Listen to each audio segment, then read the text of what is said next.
Bismillahirrahmanirrahim. Assalamualaikum warahmatullahi wabarakatuh. Alhamdulillah wassalatu wassalamu ala Rasulillah wa ala alihi wa sahbihi wa mawalah wa la hawla wa la quwata illa billahi wa ba'du. Alhamdulillah, di pagi hari ini kembali kita saduduk untuk bertalabul ilmi, dan kita meneruskan kajian surah-surah pendek dalam juz Amma, dan pagi ini masuk pada surah Al-Qari'ah. Surah Al-Qari'ah di dalam tartib Al-Quran masuk pada surat ke-101 dengan jumlah ayat 11, jumlah kalimat 36, dan jumlah huruf 158, dan tidak ada ayat sajdah.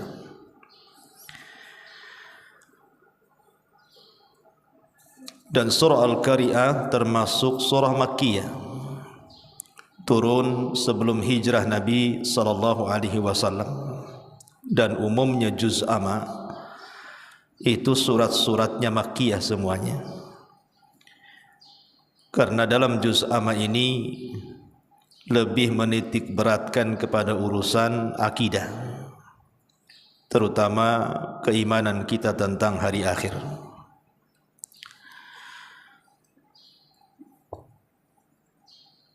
Adapun Al-Qari'ah sendiri adalah satu di antara nama-nama hari kiamat. Al-Imam Al-Ghazali di dalam kitabnya Ihya Ulumuddin, beliau sampai menghitung nama-nama kiamat dalam Al-Quran sendiri. Itu jumlahnya sampai 82 nama. Itu yang tercantum dalam Quran selain daripada hadis-hadis Nabi SAW. Artinya dengan banyaknya nama untuk sebuah kejadian besar yang disebut dengan kiamat, menunjukkan tentang dahsyatnya perkara kiamat ini. Sampai Al-Quran sendiri memberi nama kiamat itu menurut Imam Ghazali tadi 82 nama di luar daripada hadis. Seperti as-sa'atu, yaumal ba'thi, yaumuddin, yaumul hasrah, yaumul fasli, yaumul jam'i, dan begitu seterusnya. Lah, salah satunya adalah Al-Qari'ah, satu di antara nama-nama kiamat. Lalu apa makna Al-Qari'ah itu sendiri? Al-Qari'ah itu diambil dari kalimat Al-Qara'u. Al-Qara' itu artinya sebuah ketukan, sebuah suara yang bisa memecahkan gendang telinga. Karena yang dimaksud Al-Qari'ah adalah suara yang keluar dari terompet sangkakala Israfil. Ketika Israfil meniup sangkakala, itu keluar suara. Lah, suara itu disebut Al-Qari'ah namanya. Ma'asyiral muslimin yang dimuliakan Allah Subhanahu wa taala, dalam surah Al-Qari'ah Allah sebut kalimat qari'ah itu 3 kali. Al-Qari'ah, mal qari'ah, wa ma adraka mal qari'ah. Dalam bahasa Arab, apabila ada lafaz yang terulang-ulang, salah satu faedahnya adalah li ta'kid, untuk menguatkan. Kenapa kemudian di sini Allah mengulang 3 kali kalimat Al-Qari'ah? Untuk menguatkan bahwa peristiwa kiamat itu pasti terjadi. Tentang kapan kiamatnya, wallahu a'lam. Makanya Allah membahasakan wa ma adrak. Kalimat adrak beda dengan yudrik. Kalau adraka itu fi'lul madhi, Kalau yudrik fi'lul mudhari. Kalimat adrak itu biasanya habarnya sudah ada. Nabi SAW diberitahu tentang habar-habarnya, itu disebut adrak. Tetapi kalau menggunakan fi'lul mudhari yudrik, berarti Rasul tidak punya habar. Seperti Allah mengatakan wa may yudrik annas sa'ata qa'imah. Kalimat yudrik ketika bicara soal kiamat maksudnya bicara waktu, di mana orang tidak tahu kapan waktu kiamat. Makanya seorang Arab Badui datang kepada Nabi SAW bertanya kapan kiamat. Nabi tidak menjawab karena tidak punya pengetahuan. Justru Rasul balik bertanya dan mengatakan wa ma'adadta laha. Apa yang kau siapkan? Kau bertanya dari tadi soal kiamat. Apa anda bertanya kiamat itu ingin mengetahui bagaimana bumi dihancurkan, langit digulung, bintang dijatuh-jatuhkan, atau apa maksudnya? Makanya Rasul mengatakan wa ma'adadta laha. Apa yang kau siapkan? Dalam hadis yang panjang, hadis Jibril sendiri, Rasul mengatakan mal mas'ulu anha bi'a'lama minas sa'il.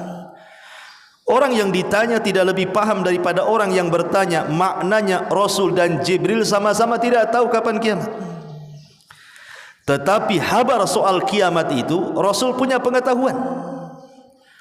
Ketika terjadi kiamat, apa yang terjadi dengan bumi, apa yang terjadi dengan gunung, apa yang terjadi dengan lautan, apa yang terjadi dengan bintang, apa yang terjadi dengan matahari dan bulan, langit dan begitu seterusnya. Rasul diberitahu dalam Al-Quran itu. Makanya bahasanya wa ma adraka mal qariyah. Ma'asyiral muslimin, sebelum saya jelaskan tafsir demi tafsir secara singkat saja karena waktu juga. Kita tahu bahwa bicara soal kiamat, kiamat ini adalah hari di mana semua manusia akan menyesal. Tidak orang jahatnya, tidak orang baiknya. Semua akan menyesal apabila mendatangi kiamat ini. Jangankan manusia, para malaikat sendiri apabila datang hari kiamat mereka mengatakan apa? Subhanaka, maha suci engkau ya Rabb, ma'abadna haqqa ibadatik. Sungguh kami tidak benar-benar beribadah kepadamu ya Rabb dengan sebenar-benar ibadah. Ini yang ngomong malaikat. Saat terjadi kiamat mereka mengatakan seperti itu. Kalau para malaikat yang Allah Subhanahu wa taala katakan wa yaf'aluna ma yu'marun, mereka melakukan apapun yang diperintahkan, Allah mengatakan ma'abadna haqqa ibadatik. Kami belum beribadah sepantas dan selayaknya kami ibadah. Bagaimana manusia? Tentu orang-orang saleh juga akan menyesal karena merasa mereka ada taksir, ada kekurangan dalam ibadah mereka, apalagi ahli maksiat. Makanya yaumul qiyamah itu disebut yaumun nadamah, hari di mana akan datang penyesalan kepada setiap manusia. Tidak orang jahatnya, tidak orang-orang baiknya, bahkan para malaikat sekalipun mereka menyesal. Makanya kenapa beriman kepada hari akhir itu sangat ditekankan dalam Islam, masuk dalam arkanul iman, masuk dalam rukun-rukun iman. Karena beriman dengan adanya kiamat ini memiliki faedah yang sangat banyak sekali. Salah satunya adalah menenangkan orang-orang yang berbuat baik, bahwa setiap kebaikan itu ada balasannya, tidak sia-sia.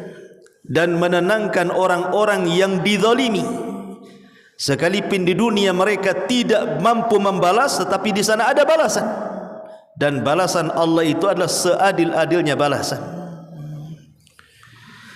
Ma'asyiral muslimin yang dimuliakan Allah Subhanahu wa taala, di sini Allah mengatakan al-qari'atu mal qari'ah.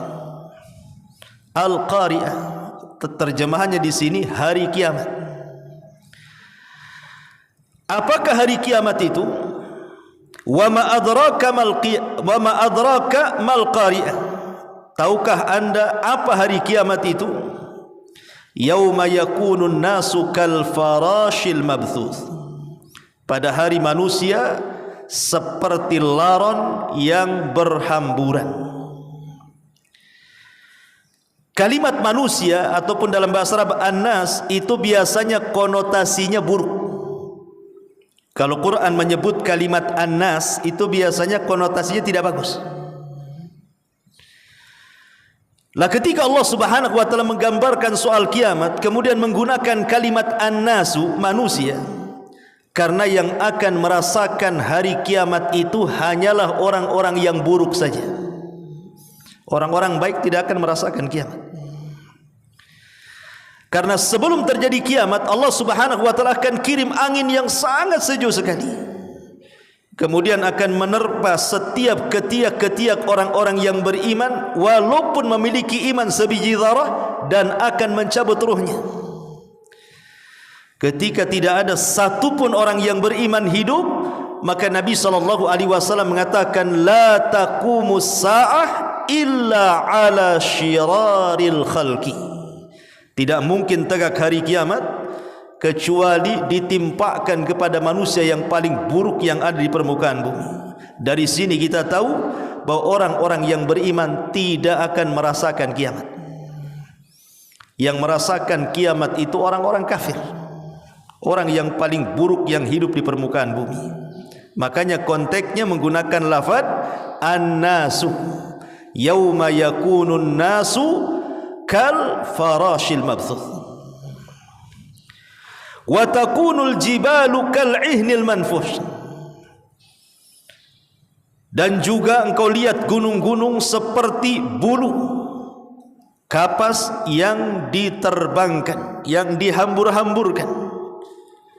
Gunung ini makhluk yang berat, tetapi ketika terjadi kiamat, bumi gunung ini berawal dari tercabut dari pasaknya, kemudian bergeser, kemudian terangkat ke langit, kemudian dibenturkan satu dengan yang lainnya, maka gunung yang kokoh itu seperti kapas karena menjadi pasir yang terhempas angin ke sana kemari, dan itu menunjukkan dahsyatnya hari kiamat. Pertanyaan pun muncul, kiamat ini apakah cuma terjadi satu hari saja, ataukah 2 hari, 1 pekan, 1 bulan, 1 tahun? Maka Allah Subhanahu wa taala gambarkan di dalam Al-Quran sendiri bahwa kiamat itu terjadi 50 alfasana, 50.000 tahun. Itulah jarak kiamat, mulai dari kehancuran sampai peristiwa-peristiwa setelah kiamat dibangkitkan. Ma'asyiral muslimin yang dimuliakan Allah Subhanahu wa taala. Tadi saya sudah singgung bahwa Al-Qari'ah itu berasal dari tiupan sangkakala yang ditiup Israfil. Berapa kali Israfil meniup sangkakala? Terjadi silang pendapat di antara para ulama ketika mereka memahami kalimat dalam surah Az-Zumar ayat 68, wa nufikha fis suri fasa'iqa man fis samawati wa man fil ar illa man sya'allah thumma nufikha fihi ukhra fa idahum qiyamun yanzurun. Sangkakala pun ditiup sehingga matilah semua makhluk yang ada di langit dan yang ada di bumi kecuali mereka yang dikehendaki Allah. Kemudian ia tiup sekali lagi, seketika itu mereka bangun dari kubur-kubur mereka dan menunggu putusan-putusan Allah. Dalam ayat yang lain, wa yauma yunfakhu fis suri fa fazi'a man fis samawati wa man fil ar illa man sya'allah wa kullun atauhu dakhirin. Dan ingatlah hari ketika ditiupkan sangkakala, maka terkejutlah segala yang ada di langit dan yang ada di bumi kecuali siapa yang dikehendaki Allah, dan mereka semua datang menghadapnya dengan merendahkan diri. Ulama akidah mengatakan bahwa tiupan Israfil itu 3 kali. Yang pertama disebut tiupan kejutan. Yang kedua disebut tiupan kematian, dan yang ketiga disebut tiupan kebangkitan. Walaupun dalam hal ini banyak ulama yang berpendapat bahwa tiupan itu cuma 2 kali, dan ini pendapat yang kuat bahwa tiupan itu cuma 2 kali berdasarkan Az-Zumar tadi. Maksudnya tiupan pertama itu adalah tiupan kejutan sekaligus kematian, dan tiupan yang kedua barulah tiupan kebangkitan. Kapan Israfil meletakkan moncong sangkakala di mulutnya? Apakah sejak Israfil kemudian diciptakan sangkakala itu sudah diletakkan di lisannya? Maka ulama mengatakan tidak. Israfil itu baru meletakkan sangkakala itu saat Nabi SAW diutus menjadi Nabi dan Rasul. Kenapa? Karena tidak ada Nabi dan Rasul setelah Nabi Muhammad SAW, dan umat yang dibawanya adalah umat terakhir, dan tidak ada umat setelahnya. Karena Nabi SAW khatamul anbiya'i wal mursalin, dan umatnya adalah akhirul umam, akhir daripada umat, dan tidak ada umat setelahnya. Disitulah Israfil mulai meletakkan moncong sangkakalanya. Sehingga suatu hari Nabi SAW tidak enak makan, tidak enak tidur, tidak ada minum, gelisah terus menerus. Sahabat pun bertanya soal kegelisahan Nabi. Maka Nabi SAW mengatakan di hadapan para sahabat, kaifa un'am wa qad iltaqama sahibu qarnin qarna. Bagaimana aku bisa nikmat hidup, kata Rasul, kalau pemilik trompet, maksudnya Israfil, sudah mulai meletakkan sangkakalanya di moncong lisannya. Dari sini kita pahami bahwa sejak diutusnya Nabi dan Rasul, disitulah mulai Israfil meletakkan sangkakalanya, terus wajahnya menatap ke arasy menunggu izin dari Allah Subhanahu wa taala, tiup, maka dia pun akan meniupnya. Dan apabila itu terjadi, al-qari'atu mal qari'ah. Di sini jawabannya. Maka akan keluar suara dari moncong trompet Israfil atau sangkakala Israfil, dan suara itu mempengaruhi alam semesta. Suara itu mempengaruhi gunung-gunung, mempengaruhi bumi, mempengaruhi bintang-bintang, mempengaruhi langit, bahkan mempengaruhi manusia, jin, bahkan para malaikat sekalipun. Semua terpengaruh dengan suara itu. Bahkan dampak daripada suara trompetnya Israfil ini menghancurkan alam semesta. Ketika bumi terkena suara trompet Israfil, apa yang terjadi? Idza zulzilatil ardu zilzalaha. Maka bumi akan digoncangkan sekali goncangan. Lihat bagaimana Allah idhafahkan kalimat zilzal kepada gunung. Zilzalaha. Allah tidak katakan idza zulzilatil ardu zilzalan, tetapi Allah idhafahkan dengan bumi, dan Allah katakan zilzalaha. Maknanya goncangan bumi itu bukan di satu tempat, di tempat yang lain tidak, tapi satu bumi tergoncang dengan suara trompet itu. Dan apabila suara itu mengenai lautan, apa yang terjadi? Wa idzal biharu fujirat. Maka lautan akan dinyalakan. Dan apabila terjadi kepada bintang, wa idzan nujumun tatharat, maka bintang jatuh kemudian ditabrakan satu dengan yang lainnya. Dan apabila suara terkena langit, apa yang terjadi? Yauma natwis sama, ketika kami gulung langit seperti menggulung kertas, kata Allah.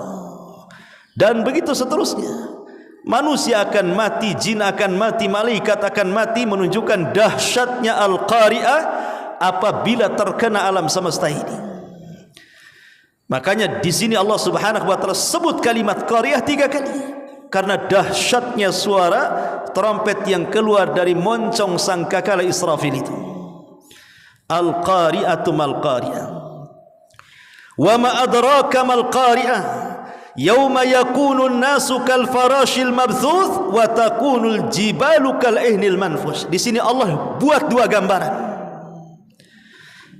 Gambaran yang pertama adalah gambaran tiupan yang pertama, wa takunul jibalu kal ihnil manfush.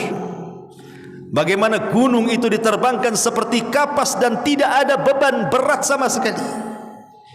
Kemudian yang kedua, gambaran setelah ditiup sangkakala yang kedua, yauma yakunun nasu kal farashil mabthuth. Manusia dibangkitkan seperti laron yang berhamburan. Allah Subhanahu wa taala membahasakan manusia saat dibangkitkan dengan dua binatang. Pertama farash, laron, yang kedua al-jarad. Jarad itu belalang. Tentu ketika Allah membahasakan dengan dua binatang kal jaradil muntashir, seperti belalang yang terbang, dengan al-faras seperti laron yang berhamburan, tentu ada makna yang berbeda. Kapan manusia seperti laron, kapan manusia seperti belalang? Ulama mengatakan saat manusia dibangkitkan pertama kali, ketika Allah Subhanahu wa taala membahasakan yauma yakunun nas, tadi saya sudah katakan apabila disebut kalimat nas berarti konotasinya buruk. Jadi yang seperti belalang itu adalah orang-orang kafir saja. Orang-orang yang beriman tidak seperti belalang. Apa maknanya? Maknanya ketika manusia dibangkitkan, orang-orang kafir itu mereka akan lari satu dengan yang lainnya. Yauma yafirrul mar'u min akhihi wa ummihi wa abi wa sahibatihi wa banih likulli imri'in yauma idzin sya'nun yughni. Orang lari dari saudaranya, lari dari ibu bapanya, lari dari anak dan pasangannya, masing-masing sibuk mengurus dirinya. Yang dari barat ke timur, yang dari timur ke barat, ke utara ke selatan, saling menerjang satu dengan yang lainnya. Itulah laron. Anda lihat laron kalau terbang, kalau ada listrik nih, datang kumpulan laron ke listrik, apa yang terjadi? Laron itu terbang tidak beraturan, terkadang nabrak satu dengan yang lainnya. Tahu-tahu besok paginya sayapnya sudah berserak di tembok dan mereka pun sudah terjatuh. Artinya terbang tanpa beraturan karena kebingungan. Sampai kapan itu? Sampai ada suara, yang suara itu memerintahkan untuk mengumpulkan manusia di satu titik yang disebut dengan mahsyar. Disitulah Allah bahasakan dengan kal jaradil muntashir, seperti belalang yang terbang. Karena belalang itu kalau terbang dengan koloninya, maka dia akan rapih terbangnya. Dia tidak akan berhampuran seperti laron. Jadi kalau belalang terbang dengan koloninya itu, dia akan menuju satu titik, dia rapih dia. Karena ketika itu sudah ada panggilan, manusia sudah tidak ke sana kemari lagi, bahkan mereka sudah menuju satu titik. Makanya Allah bahasakan dengan kal jaradil muntashir. Tapi dalam surah Al-Qari'ah ini Allah Subhanahu wa taala membahasakan dengan farash karena ini di awal kebangkitan dan hanya berlaku kepada orang-orang kafir, tidak kepada orang-orang yang beriman. Karena orang-orang yang beriman Allah katakan walladzina amanu wattaba'athum dzurriyyatuhum biimanin alhaqna bihim dzurriyyatahum. Orang-orang yang beriman kemudian keimanan ditularkan kepada keluarganya, maka mereka akan dikumpulkan dengan keluarga besar orang yang beriman, sehingga mereka tidak lari ke sana kemari. Jadi ketika orang-orang kafir dibangkitkan, mereka pun mencela diri mereka dan mengatakan ya wailana man ba'athana mim marqadina. Duhai celaka siapa yang membangunkan tidur-tidur kami ini, sehingga mereka lari ke sana kemari. Tapi orang-orang yang beriman mereka tidak ke sana kemari, mereka terdiam dari tempat kebangkitannya dan mengatakan hadza ma wa'adana ar-rahman wa sadaqal mursalun. Inilah janji Ar-Rahman dan benarlah ucapan para rasul. Ma'asyiral muslimin yang dimuliakan Allah Subhanahu wa taala. Kondisi manusia saat dibangkitkan itu berbagai macam kondisi, ikhwan. Ada manusia yang saat dibangkitkan dia sedang membaca Al-Quran. Ada orang yang saat dibangkitkan dia sedang sholat. Ada orang yang saat dibangkitkan dia sedang berzikir dan bertasbih.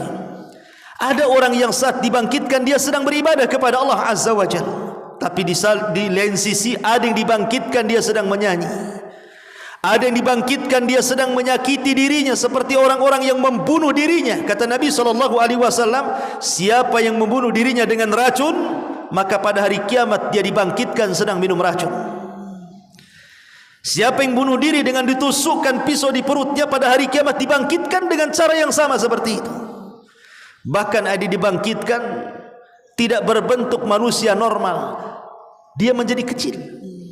Sebagaimana Nabi SAW ketika menggambarkan orang-orang yang sombong, Rasul mengatakan, yuhsyarunal mutakabbiruna yaumal qiyamah ka'amthali dzar.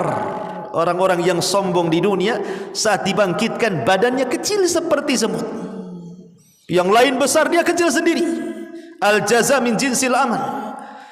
Dia merasa besar di dunia, Allah kecilkan di akhirat saat dibangkitkan. Ada juga yang saat dibangkitkan di wajahnya tidak ada daging sama sekali. Mereka lah para peminta-minta. Sebagaimana Rasul mengatakan, ma yazalur rajulu yas'alun nas hatta ya'ti yaumal qiyamah laisa fi wajhihi muz'atu lahmin. Seseorang yang selalu meminta-minta di dunia, maka pada hari kiamat akan dibangkitkan tidak ada sekerat daging di wajahnya. Bahkan ada orang yang dibangkitkan jalannya miring. Miring jalannya. Antum kalau jalan miring, gimana rasanya? Itu orang poligami yang enggak adil. Miring-miring jalannya. Bayangkan coba. Dibangkitkan seperti itu. Bahkan ada yang dibangkitkan di lehernya itu ada 7 lapis bumi. Di lehernya itu dikalungkan 7 lapis bumi. Siapa mereka? Mereka adalah orang yang man akhadha shibran minal ardi, orang yang mengambil sejengkal tanah orang, tuwiqa lahu yaumal qiyamah 70 aradin, dikalungkan padanya 7 lapis bumi. Bayangkan, di lehernya membawa 7 lapis bumi yang diambilnya di dunia. Itu 1 jengkal, gimana 1 kapling, gimana pula 1 hektar. Dia ngambil tanah orang 1 hektar kali 7 lapis bumi ke bawah. Gimana dia bawa tuh? Sementara mereka harus berjalan ke tempat pemanggilan loh. Coba bayangkan, ada yang dibangkitkan saat berjalan ke tempat panggilan itu justru berjalan dengan wajahnya, kakinya di atas. Sehingga orang-orang kafir jahiliyah mengatakan, mana ada orang berjalan dengan wajahnya, berjalan itu dengan kakinya. Kata Rasulullah, Allah yang mampu memperjalankan kalian dengan kaki, Allah juga mampu memperjalankan kalian dengan wajah kalian. Macam-macam orang yang dibangkitkan pada hari kiamat itu. Bahkan ada orang-orang yang sama sekali tidak diajak bicara Allah, sama sekali tidak diajak bicara oleh Allah, sama sekali tidak dipandang oleh Allah, disiapkan azab yang pedih bagi mereka. Dan mereka la syaikhun zanin, orang tua yang berzina. Kemudian orang miskin yang sombong dan pemimpin yang dusta. Jadi ada orang-orang itu dibangkitkan dengan berbagai macam cara gitu. Naudzubillah. Ma'asyiral muslimin yang dimuliakan Allah Subhanahu wa taala. Dan ingat kehususan manusia saat dibangkitkan itu. Pertama, mereka dibangkitkan tidak berpakaian. Tidak pakai sandal, tidak berpakaian, tidak membawa harta di badan, dan tidak kembali di khitan. Yuhsyaruna yaumal qiyamah khufatan uratan ghurlan buhman, kata Rasul. Dibangkitkan tidak di khitan, tidak pakai sandal, kemudian tidak membawa harta di badan, dan tidak sama sekali ada alas kaki yang menjadi tempat dia berpijak di bumi mahsyar itu. Yang kedua, mereka dibangkitkan dengan tertunduk. Sebagaimana Allah mengatakan, wa'anatil wujuh lil hayyil qayyum wa qad khaba man hamala zulma. Sebuah wajah-wajah tertunduk di hadapan Allah yang maha hidup lagi maha mengurus. Sungguh rugi orang-orang yang zalim. Bahkan mereka tidak ada yang bicara. Hadza yaumul la yantiqun. Ini hari kalian tidak bisa bicara. Karena yang bicara nanti adalah saksi-saksi. Kemudian dilupakan keluarganya. Sampai Allah mengatakan, ya ayuhan nasu taqu rabbakum wahsyaw yawma la yazzi walidun an waladihi wala mauludun huwa jazin an walidihi syai'ah. Wahai manusia, bertakwalah kepada Tuhan dan takutlah akan hari ketika seorang bapa tidak membela anaknya, seorang anak tidak pula membela bapaknya sedikit pun. Mereka berjalan masing-masing. Lalu apa gunanya nasab? Fala ansaba yauma idzin. Tidak ada nasab pada hari itu. Bahkan mereka harus berlutut. Wa tara kullu ummatin jathiyah. Pada hari itu engkau melihat setiap umat berlutut. Ma'asyiral muslimin yang dimuliakan Allah Subhanahu wa taala. Allah katakan di sini, wa takunul jibalu kal'ihnil manfush. Dan kau lihat gunung-gunung seperti kapas yang berhamburan di bawah angin. Kemudian Allah mengatakan, fa amma man thaqulat mawazin fa huwa fi 'ishatir radiyah. Wa amma man khaffat mawazinu fa ummuhu hawiyah wa ma adraka ma hiya narun hamiyah.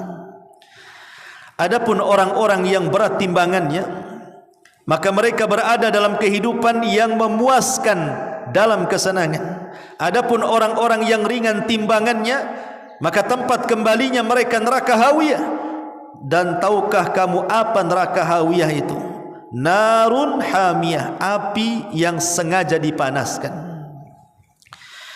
Di sini kita tahu bahwa peristiwa-peristiwa setelah kematian atau setelah kiamat itu banyak. Salah satunya adalah mawazin, adanya timbangan. Tetapi sebelum ada timbangan itu kan ada yang disebut dengan hisab. Manusia akan dihisab. Kata para ulama, ada 5 orang saat dihisab. Ada 5 orang saat dihisab. Yang pertama orang-orang musyrik.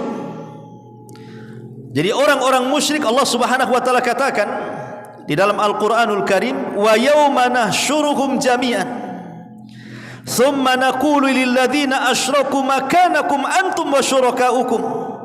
Dan pada hari ketika kami mengumpulkan mereka semuanya, kemudian kami berkata kepada orang-orang yang mempersekutukan Allah itu, tetaplah kamu dan sekutu-sekutumu di tempatmu.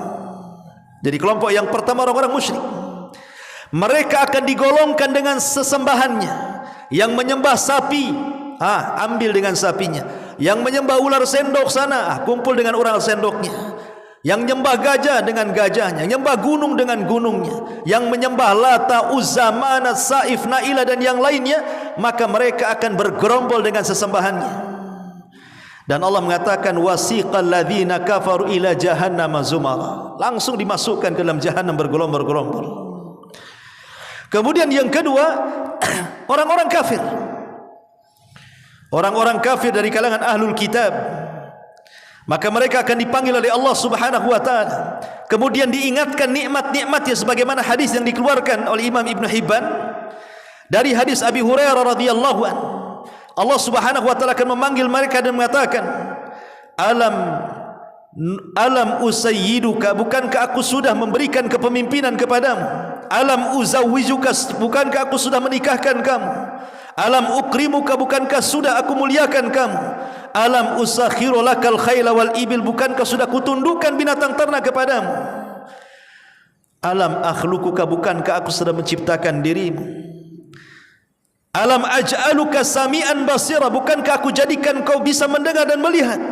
Dan ditanya soal kenikmatan-kenikmatan itu, maka orang-orang kafir mengatakan, bala ya Rabb, tentu wahai Rabb. Tapi Allah Subhanahu wa taala mengatakan, engkau dulu melupakan aku. Al-yauma, pada hari ini, nansa, kami akan melupakan kamu, kama nasaitani, sebagaimana engkau dulu melupakan aku. Maka orang-orang kafir yang diberikan bergelimang nikmat di dunia, Allah akan lupakan pada hari kiamat. Kemudian yang ketiga, orang-orang munafik. Pertanyaannya sama dengan kenikmatan-kenikmatan yang banyak yang Allah berikan kepada mereka. Kemudian mereka mengatakan, aku solat untukmu, aku zakat untukmu, aku ibadah untukmu, dan bla bla bla macam-macam. Tapi Allah mengatakan, kadzabtum, dusta kalian. Orang-orang munafik hanya menampakkan keislaman tetapi menyembunyikan kekafiran. Kemudian orang yang keempat, orang-orang yang mereka beriman tapi mereka selalu berbuat zalim di dunia. Mereka mengambil harta orang, mereka mencaci maki orang, mereka membunuh orang, mereka zalim pokoknya. Mereka lah orang-orang yang bangkrut pada hari kiamat yang disebut dengan muflis. Orang-orang yang muflis, orang-orang yang membawa pahala di satu sisi, dosa di sisi yang lain. Mereka orang-orang bangkrut. Dan yang terakhir orang-orang yang beriman.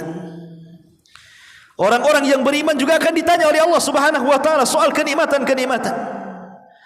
Tetapi dosa-dosa mereka Allah katakan qad satartuha 'alaika fid dunya wa ana aghfiruha laka fil akhirah. Sudah kututupi aibmu di dunia wahai orang-orang yang beriman, sekarang ku ampuni dosamu.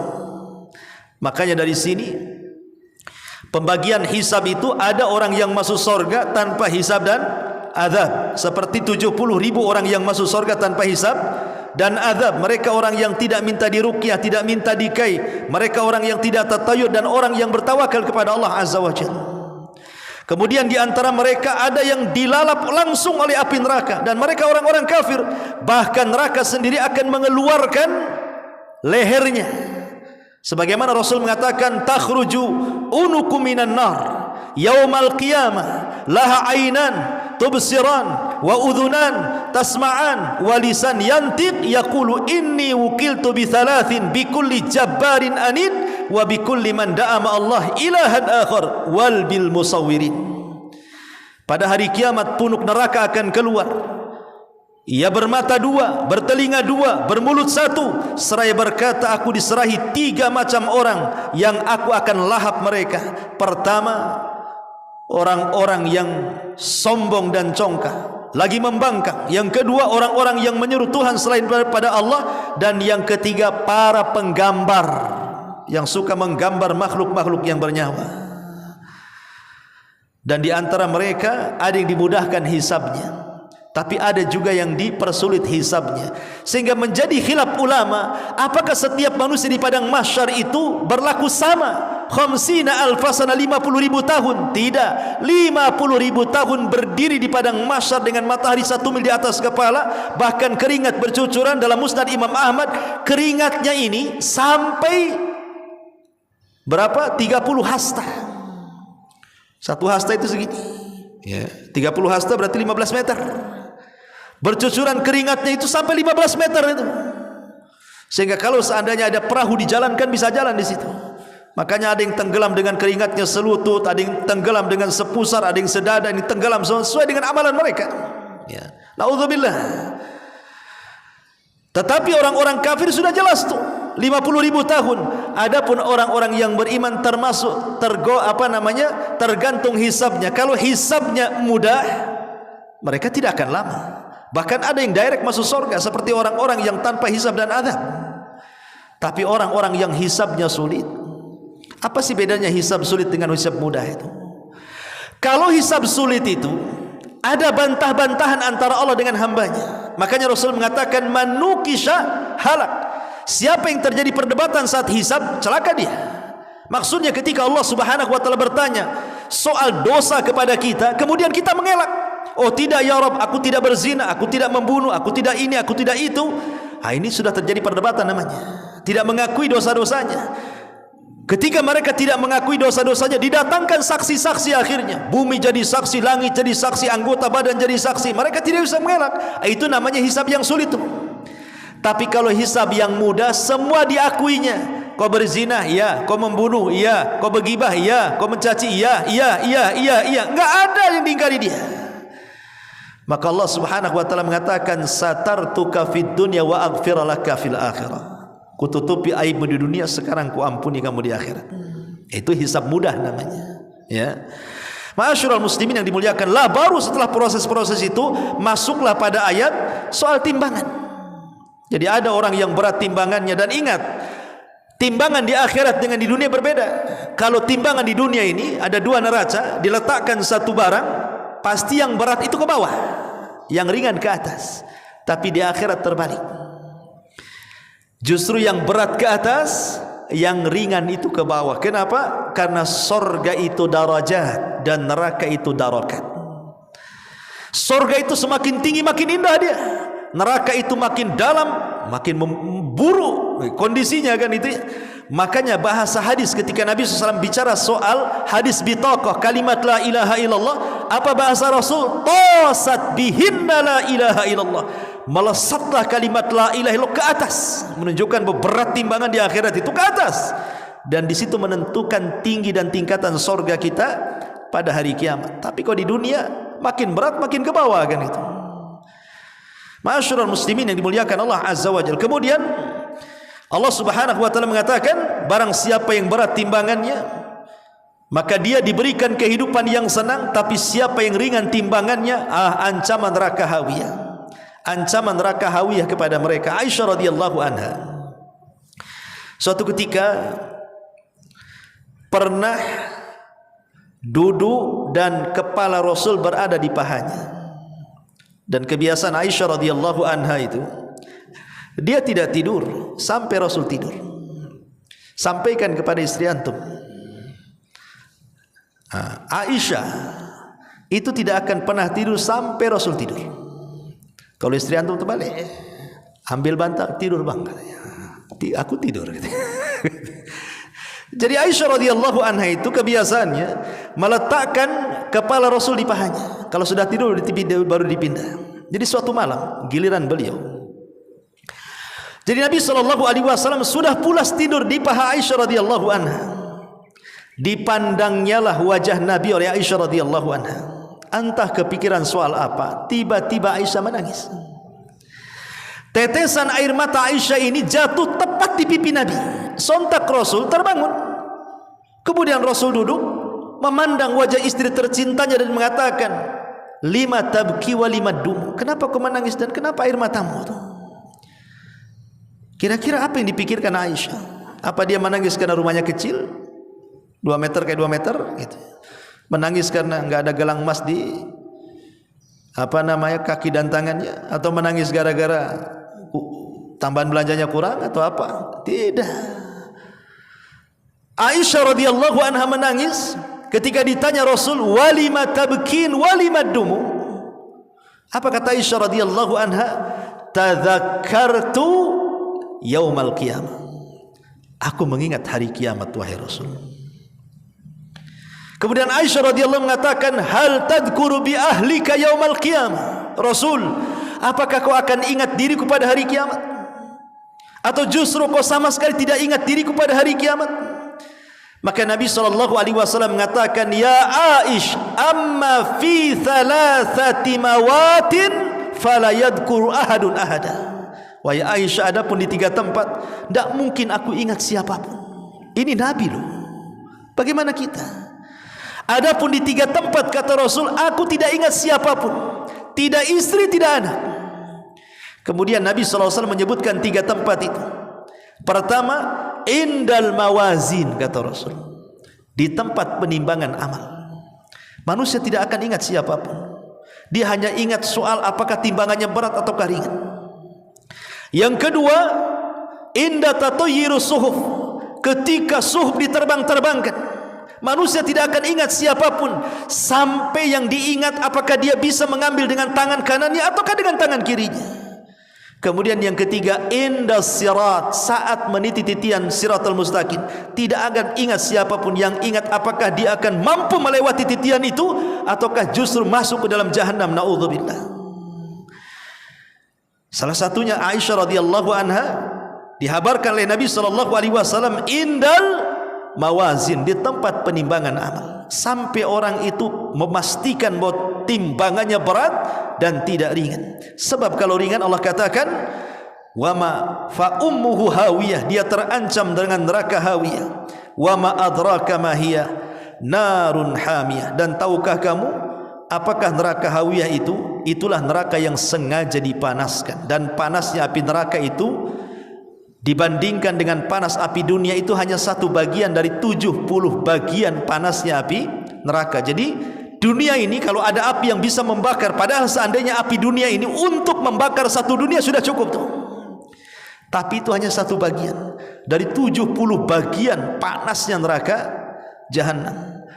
Makanya para ulama salaf ikhwan, apabila memikirkan tentang kiamat itu, Segala sesuatu yang di alam semesta ini sebenarnya mengingatkan kita tentang kiamat yang ada di alam semesta ini. Kalau kita perhatikan dengan cermat, sebenarnya mengingatkan semua akan terjadi kehancuran alam semesta. Apabila kita melihat ke atas, melihat bulan ataupun matahari, kita diingatkan dengan kiamat sebenarnya. Lihat apabila Nabi SAW melarang kita tidak boleh solat duhur ketika matahari di atas kepala. Apa kata Rasul? Abridu, dinginkan, biarkan dia tergelincir ke arah barat dulu.